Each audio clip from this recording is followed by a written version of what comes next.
Hi, fellow future RN. So, someone requested about concept on cardio. No, okay. So, let's talk about, siguro mag-start tayo sa pinaka-basic. So, let's talk about the major organ of the cardiovascular system, which is your heart, or the human heart.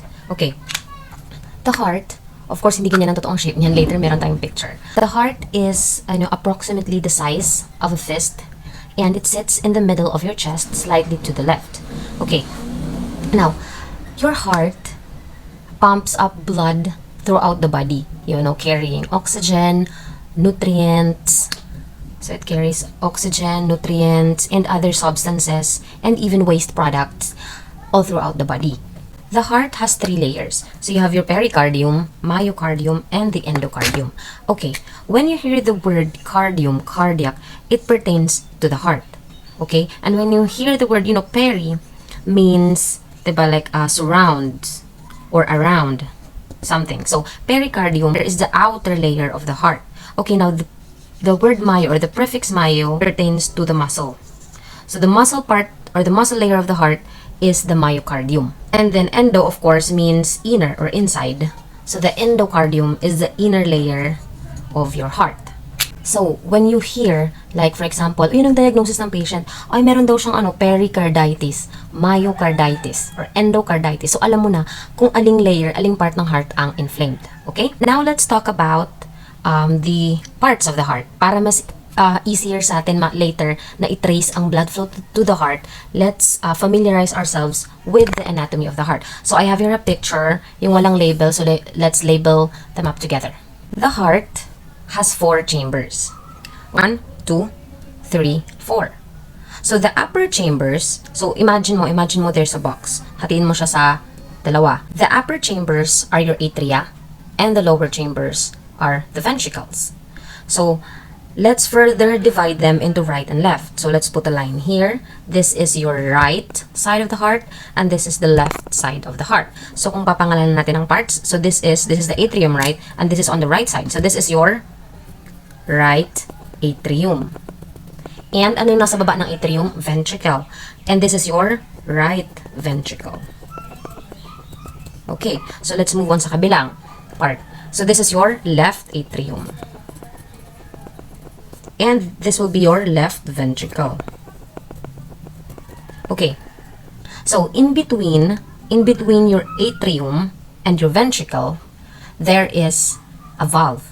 The function of your valve is to prevent the backflow of the blood to the previous chamber. So, in between your right atrium and your right ventricle, the valve there is your tricuspid valve.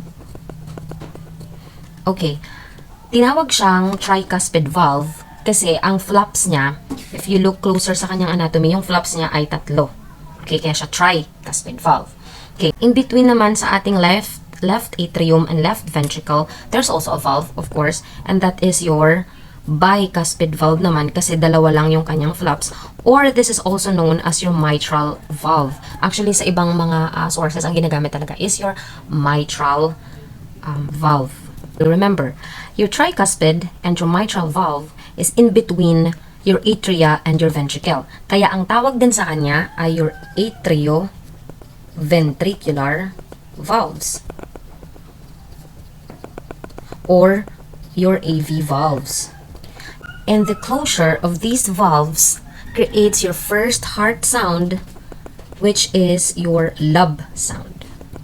Okay, there are 2 more main valves in our heart, okay?